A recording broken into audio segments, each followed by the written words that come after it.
Hey everyone, it's Jason. Welcome to an unboxing for Boss Monster, the dungeon building card game. This is the 10th anniversary edition. So what this game is, if you're not familiar with it, I got it down backwards, is you are playing as one of the classical different bosses. This is like very 8-bit, 16-bit graphics on the cards to represent old school video games. But you're playing as a boss and you are building a dungeon. And then you and each other player are building their own dungeons by playing different cards. With some have monsters, some have traps. And then at the end of each round, heroes from the town try and enter your dungeon to defeat you. And if they can get through your monsters and traps, they do damage to you. If you take too much damage, you lose the game. Or if you defeat enough heroes, you win the game. That's basically it. And you can also do stuff to like mess with your opponents by playing around, like maybe doing stuff to maybe force enemies to go towards them or destroy buildings in their dungeon and stuff like this. So what is the 10th anniversary edition? Is they're basically re-releasing the first set over again with a couple of minor changes. There are some brand new cards in here. I don't think it tells specifically. Yeah, 15 brand new cards. So if you own the original set, there are 15 cards. They're in this set that were not in the original. But to just also say this, there also means there are 15 cards that were removed. For the most part, that was just duplicate cards. They had like 3 versions, now they have 2. They just have to remove that. There is a few cards that got removed completely because of whatever reasons. I will do another video, you can check the link in the description for that, where I actually just do a quick comparison between the 2 different sets. You can see what's in here. In this one, I just want to actually focus on the game itself. So we're going to actually do a quick run through on the rules. I'm not going to do a full how to play, but just so you have an idea. They updated the instruction booklet, which is really nice. Tells you about the game, all this. Object of the game is either to... So here's a guy turning the souls, either gain 10 souls or survive 5 wounds. So whenever a player ends, so the game ends whenever someone has 10 souls or 5 wounds. The winner or the player with the most souls minus wounds wins. Therefore, it could be possible for the player who ends the game at 10 souls to still lose because they took too many wounds. So gameplay at a glance. Here is you will have... You start building your dungeon. Each turn, you can expand your dungeon by building monster rooms or trap rooms. Then heroes enter the dungeon. On your turn, defeated heroes are sold. Heroes survive, deal wounds to you. So you keep your souls over here, take wounds there to show how many you have. And they enter from this direction, so they go through each one. So each treasure has a value, which helps lure it. So if I have 2 books, I will attract a hero that is after books or magic more. If I have 2 swords, I'll attract warriors more. And this can also be a way you can kind of play on other people. If you see a bunch of guys going after the swords, the warriors, you could opt to not play more warriors so he goes to another player's dungeon if you know that'll defeat them. Yeah, it's very young. Your boss monster is actually here. It's who you're playing as. So very simple there. Yeah, so each boss monster will have several abilities. They'll have symbol. Also have a treasure, shows what they're trying to do. They have level up abilities. So if you hit a specific thing, you actually get to do an extra bonus effect. And then C is your XP, just determines the first player. Then after that, it's kind of ignored for the most part. Card types, there are 4 different types of cards basically. For rooms, there are monsters and traps, and then advanced versions. Advanced versions have to be played on top of a regular version. So I have to play a monster room, but I can advance it to an advanced room, which gives it new effects, new abilities. Little health icons show how much damage the room can take before, or how much damage it does to a hero, not how much damage it can take. And then there are heroes, which will have a symbol at the top to show what type of treasure they're going for.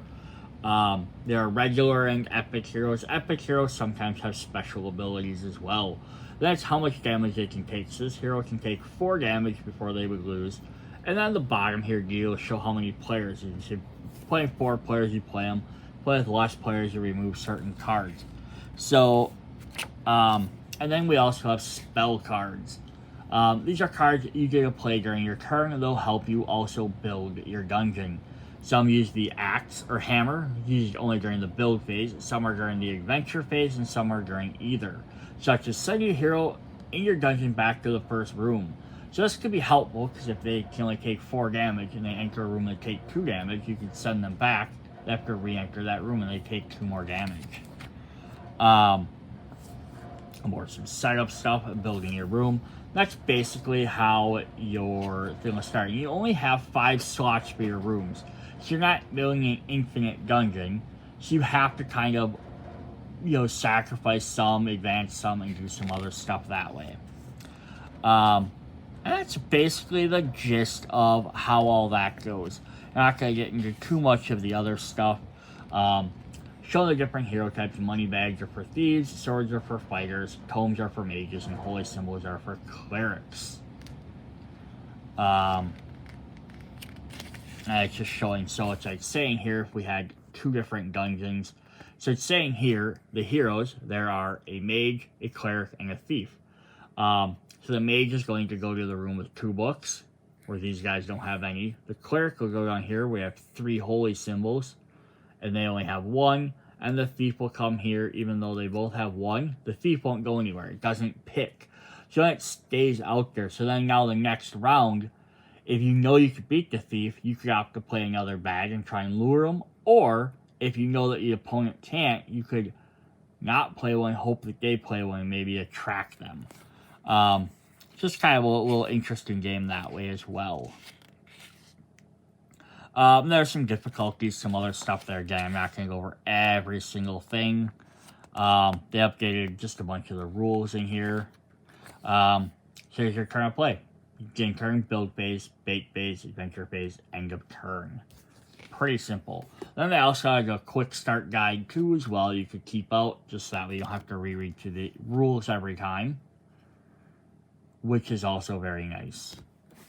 Alright, so we're going to actually jump in and look at the cards. So here are the back of the boss cards. They'll have green back, so say boss. Very easy to tell which card is a boss card. And then we'll flip them over. So on the very bottom, I'm going to zoom up in here if I can. Let me grab one of the other colors. Might be easier to see. There we go. So down here, it's got a set name, so it's going to say 10 and the number. This was a difference from the first set. The original base set had... Let's see if I can grab a card from there.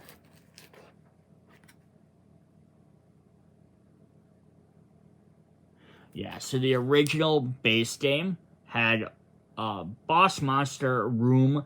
Like the rooms, the spells, the traps, everything had different numbers. So now they just started doing the same thing the rest of the sets do, as they go in numerical order.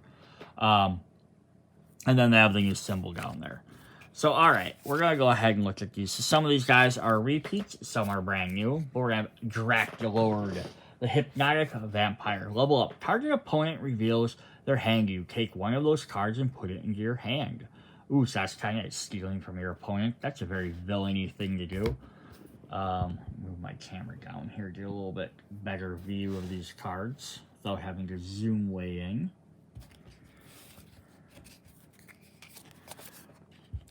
We have Zyzix. I definitely notice a lot of these have are going to be references to old video games or other video game things.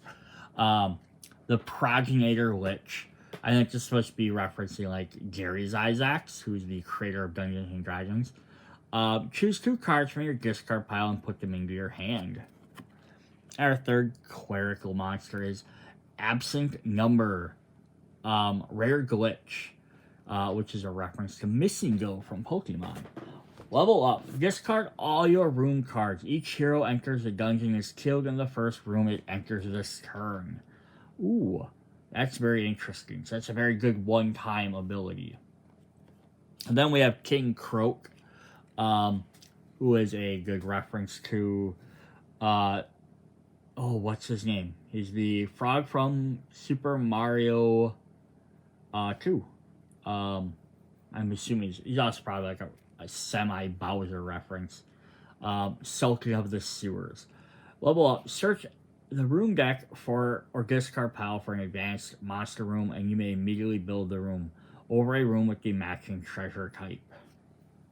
So what that means is if I have a magical room, let's just for example say it's the magical library, I can build an advanced room. It doesn't have to be like an advanced magical library. I can build anything over as long as it's the same symbol. We have Robo Bobo, Angry Golem. This is Double Dragon reference from Bobobo. Level up. Each opponent must choose and destroy one room in their dungeon. Comrade Bull. So this is one of the new ones. The third one so far is always going to be the new one. Comrade Bull is supposed to be, I'm guessing, a reference to my famous M. Bison would be my thoughts, but maybe there's something else in there as well that I'm not thinking of. Maybe a Command and Conquer reference. Each opponent reveals their hand. Once per opponent, you may give that player one room card to take their advanced room from their hand. Alright, we have Cerebellius, Father Brain, which is, Mother Brain from Metroid. Level up, you may draw 3 spell cards and then discard a spell card. Seducia, Sorceress of Sexiness. Level up, you may search through the talent or hero decks and choose one hero and put it at the entrance of your dungeon. Just choose who she gets. I think she's just a succubus. I don't know if she has any special things. Render, the dragon below. Not 100% sure who all of these are based off of. Discard any number of cards from your hand. For each 2 cards you discard, draw 1 spell card. The Thief, we have Cleopatra, Mother of Mummies. Search your deck or discard pile for an advanced trap room. You may immediately build it. Gorgana, Queen of Medusae. All of the little stone people in the back. Choose a hero in town. Immediately kill that hero and place it face down in your scorekeeping area. Ozding, the Mysterious Magician, so the Wizard of Oz. Build any number of room cards from your hand. You may not build more than one per room stack. Alright, so those are 12 new bosses. So definitely cool. Alright, let's jump into our rooms. So we're going to get, this is one thing I like about what they did with these cards. So we have Dark Altar. You may destroy this room and choose one card from the discard pile and put it in your hand. So we have several versions of this card. It's the same text, but the artwork changes. So it went from nothing, I have a flame on there. This isn't happening in every single one of them. But it is in lots of the cards. So we have Skeleton Closet. Once per turn, if a hero dies in this room, choose one card from your discard pile and put it in your hand. And then we see the skeletons move away, walking away from the door. We have Spectre Sanctum. These are all monster rooms. When you build this room, choose an opponent that opponent discards a random spell card. And there they just kind of move around. We have 1 copy of the Burial Chamber Trap Room. When you build this room, gain a cleric symbol till the end of turn. It's kind of neat. You build it's going to give you a bonus for a turn. The Succubus Spa. Once per turn, if a hero dies in this room, choose an opponent. Take a random room or spell card from that opponent's hand. The second one of those. We have Reich Court instead of Night Court. Monster. You may discard a cleric room to deal 2 damage to a hero in this room. So you normally do 1. 1 might be enough, but if you need to do more. We have the Draco Lich lair, advanced monster room. Once per turn, you may discard 2 rooms from your hand to choose 1 card from your discard pile and put it into your hand.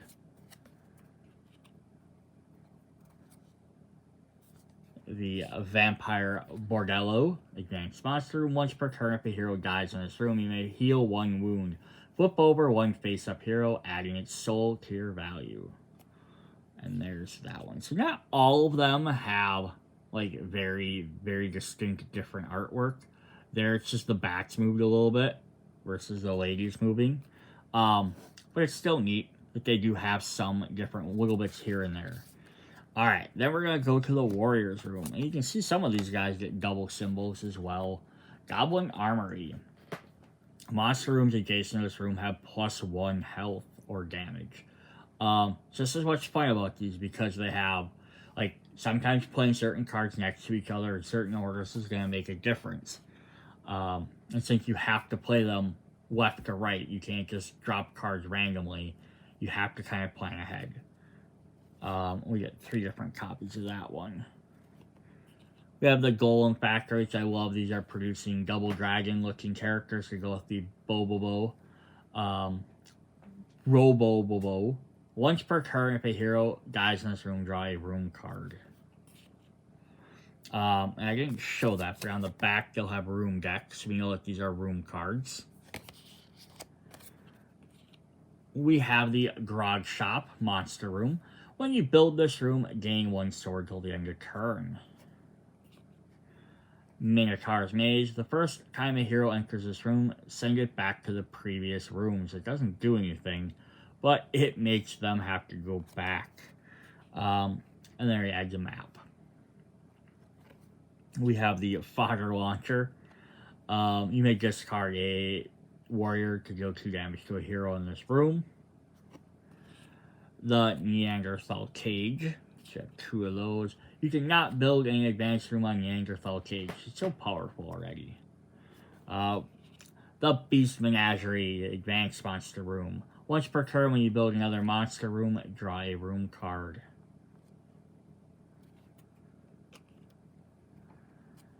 We have the Monsters Ballroom.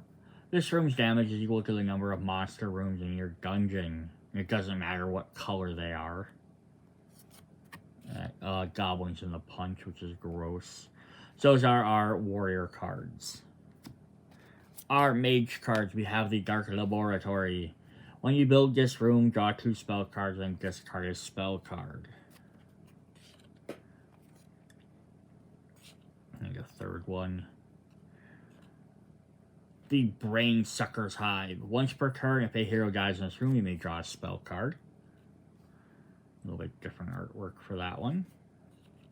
The Arcane Orrery. When you build this room, gain a book till the end of turn. You can see a lot of these are repeated over and over. It's a core set. That's how they do this. And you can buy the expansions. You can check out videos for those to get more stuff. The Haunted Library. At the beginning of your turn, you may draw a spell from the deck. You may draw from the spell deck instead of the room deck. Spells are very powerful, but they're harder to get. You have to sacrifice, getting to play more powerful cards to get those. Witch's Kitchen. Once per turn, you may discard a monster card to draw a spell card. So you definitely see the red cards are for warriors, are all about doing extra damage. Blue cards for mage are all about giving you extra spells. The cleric cards are all about like, hey, people dying to do extra stuff. And then the last one will be Thief, which will give you a lot more trap type of stuff. Stasis Chamber. Definitely like Dragon Ball Z-ish type reference, or even like Metroid. It's kind of like the bubble. You may discard a magic or a book room to deal 2 damage to a hero in this room. The All-Seeing Eye. Advanced Trap Room. Once per turn, when an opponent plays a spell card, you may discard spell cards to cancel that effect.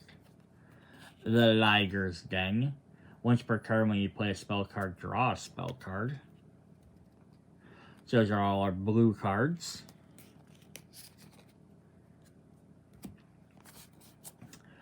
Our black or thief cards are Jackpot Stash. You may destroy this room to double the treasure value of your dungeon's rooms till the end of turn. So this will definitely lure guys in.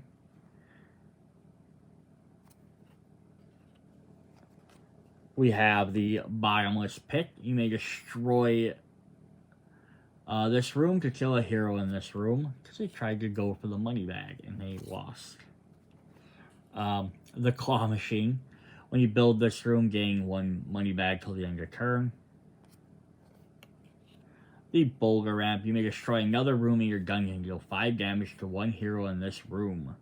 You may activate this multiple times per turn.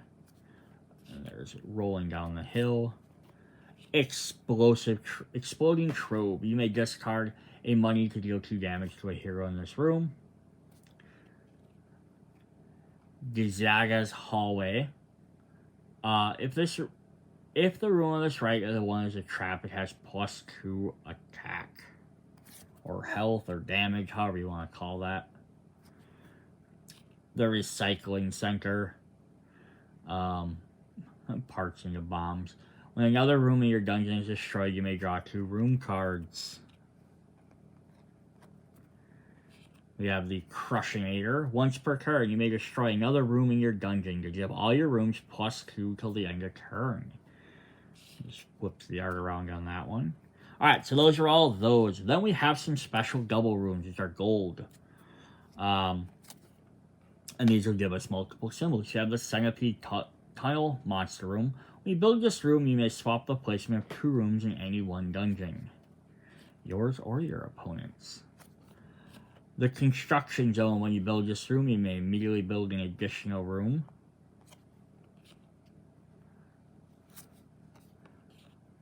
The Mimic Vault. When you build this room, choose 1 ordinary hero in town and place it at your entrance.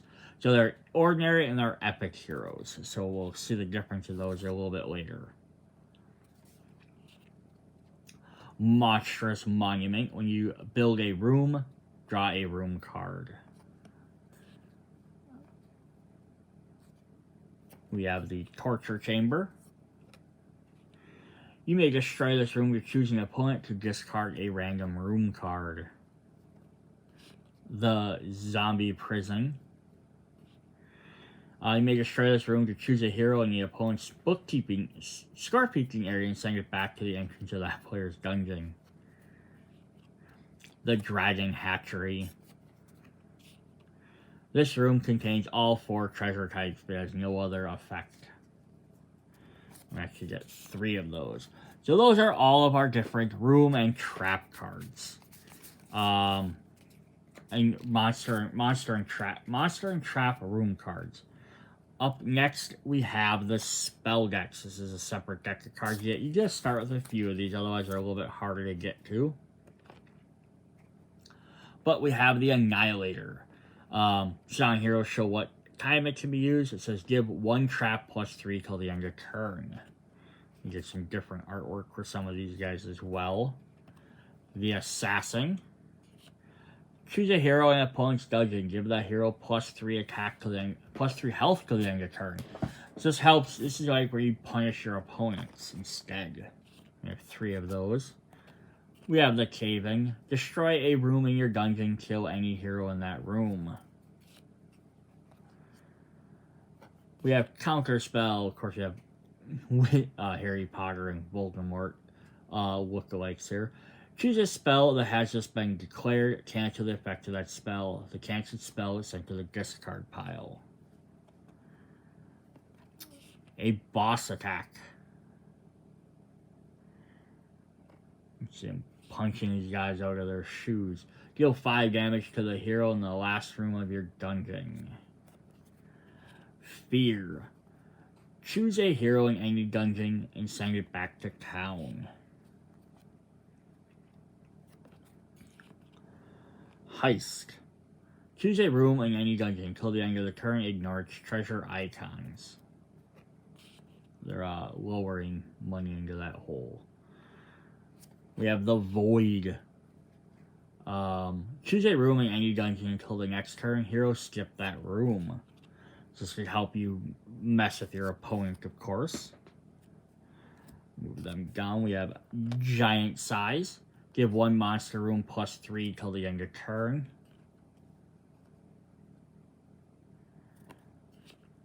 Cobalt Strike. No rooms can be built this turn. Any face-down rooms are returned to its player's hand. And the face-down thing is because that way each player plays it face-down, so you don't know what your opponent's playing, like again we were talking about. Like there's a warrior coming, and you know your opponent, you might want it, your opponent might want it, you might want to give it to your opponent. You don't want to let them know what you're playing. So it gives that little mystery.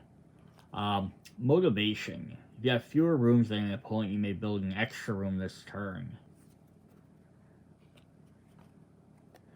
A Princess in Peril. Choose one hero in the town, place it at the entrance of your dungeon.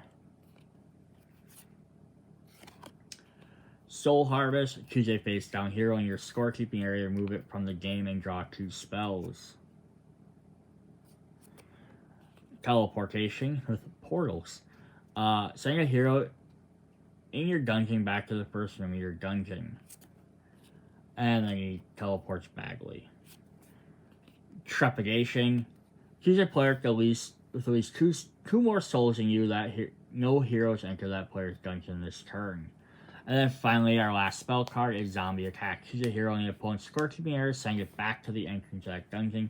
Till the end of the turn, it has +2 health.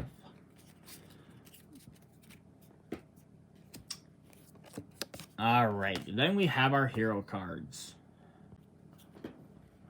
So heroes will have either an ordinary hero or an epic hero, which are worth 2 soul cards. But generally, those you have epic heroes, you have so many of them, so on the bottom of the deck, so you don't run into them right away.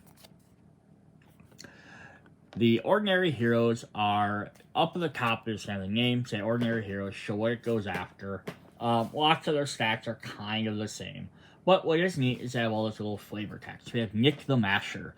A young cleric was well armed and brave enough to take on the Dragon King himself. His credo, I'll bash it with my mace. Prugi the Druidess. A defender of the wilderness, she wields the power of nature, followers blossom in her footsteps, and life grows anew. Cleric. Arcadia, the warrior of light. Acacia, the warrior of light. Acacia is a carefree soul who makes her own luck. Strong defender of good, she's undeterred even by the darkest dungeons. Charles the Young. Charles has his mother's permission to go adventuring, but he has to return before sundown. Deletorious, Angel of Light. Created by the God of Light to defend Arcadia, the name of the land. This kid was an angel, never misses a shot with his enchanted crossbows. Now, you can definitely see where some of these are going to have things. This is Pit.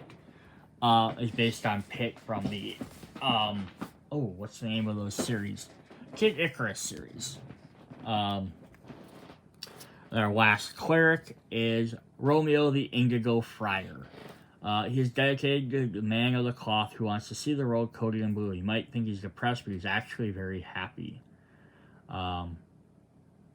I can't think of what this guy is referencing, but I know he is.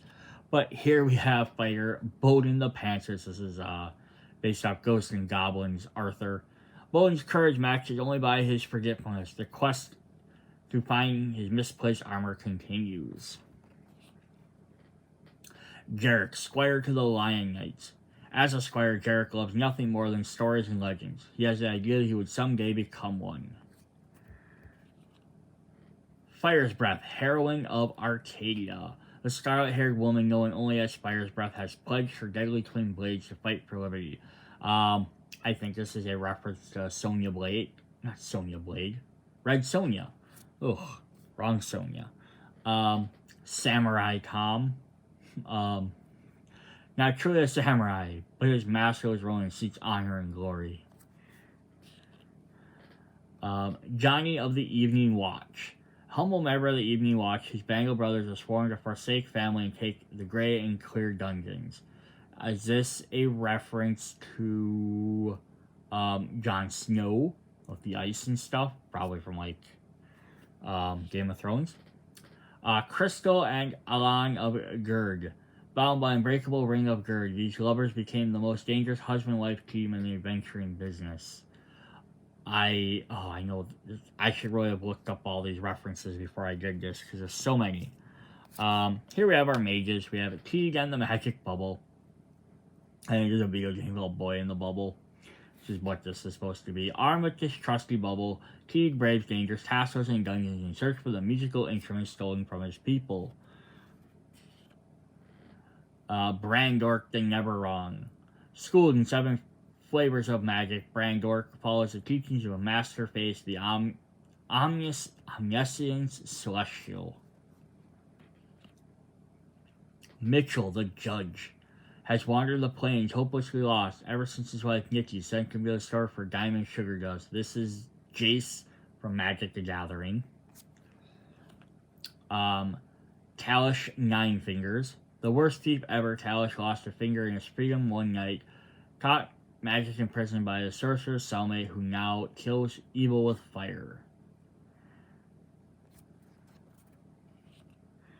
Darkon, the elf pyromancer. This definitely just reminds me of Final Fantasy XI characters. Some elves just want to watch the world burn. And our last mage is Koi the Last Dragon Mage. Survivor of Draconia, vowed to save the world from Kyrax's reign with the power bestowed him by the last Emerald Dragon. Sounds like a Green Lantern reference there, maybe. We have our thieves. We have Jomin Chim Cutpurse. From the twinkle of his eye, you might think he's come bearing gifts until you check your empty pockets. Lance Uppercut, Treasure Hunter. With a bent blade and a clenched fist, he gathers the treasures for the glory of the Kingolish Empire. Jesta the Rogue. Okay, she's taking the big guy on the left with the axe. I've got the 2 little ones on the right with swords. And I'll take the dangerous looking treasure chest. There's no lock over here. King's Close, the Mad Conquistador. How hard is it for me to think about death? How insects and worms will eat me? I never think about death. I haven't even properly started to live yet. Sir Dingby Apple, the Ace Detective. He vows to keep coffers full and to keep partners preening and send needless message of power to all the unwilling. Jerome, Kung Fu Monkey.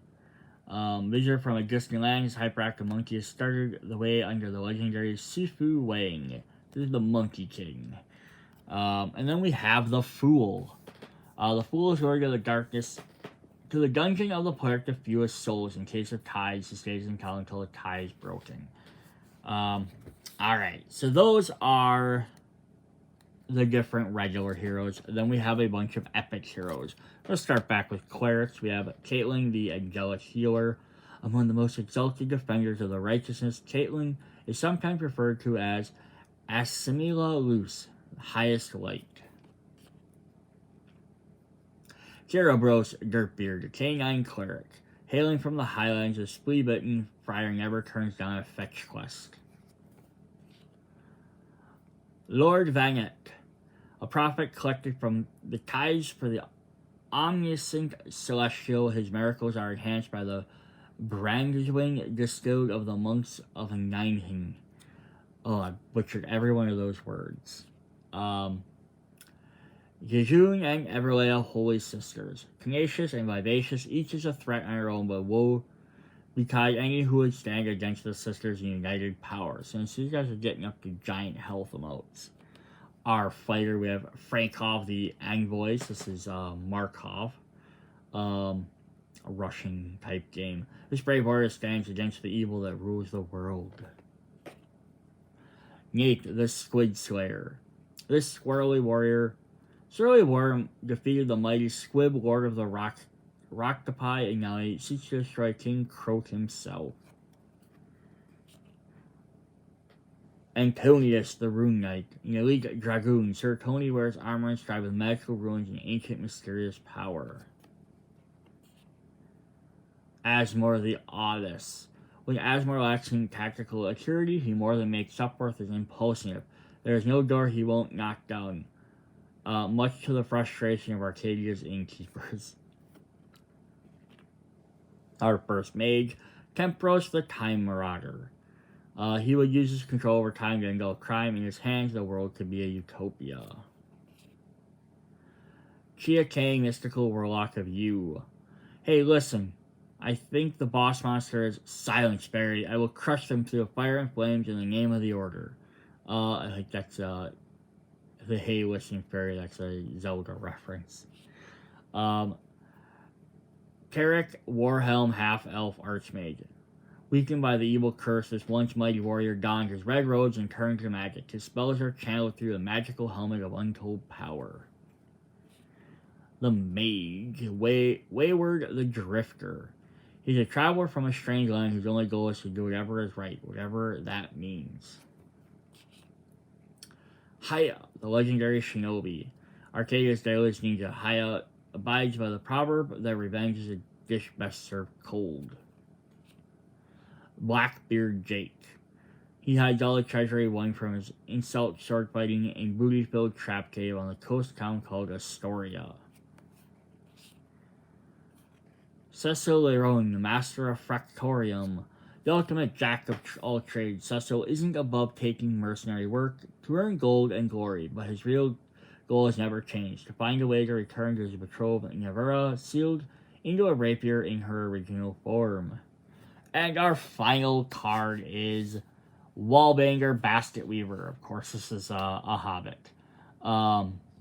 This humble halfling would rather spend his days weaving baskets and eating crumbled cookies, but when adventure calls, he proves first-rate burglar. So Frodo Baggins, Basket Weaver. All right. So that's what we have for Boss Monster 10th Anniversary Edition. Now I've seen all different cards, definitely fun. There's several different expansions. So if we look here, we have the base game here. We have Next Level, which adds some more different monsters. 160 new cards, new monsters, epic spells, hybrid heroes. A lot more stuff. Plus it's standalone, so you can play it by itself or pick it up. Or you can jump to the third base game, which is Rise of the Mini-Bosses. Which adds brand new mini-bosses into the game as well. New traps, new spells, new characters. There's also several small expansions, which add tool cards, aliens, a new class type, more spells, stuff like that. Or you can jump into some of the other games of the world, like Overboss, or some other games from the Brotherwise company. Alright, that's what we have for this. If you want to see what's different from the original core set, so you know which one to maybe pick up, or if it's worth trying to hunt down the older set for a couple of different cards, check out the link I'll have in the description where I compare the two sets side by side. See you guys later. Bye.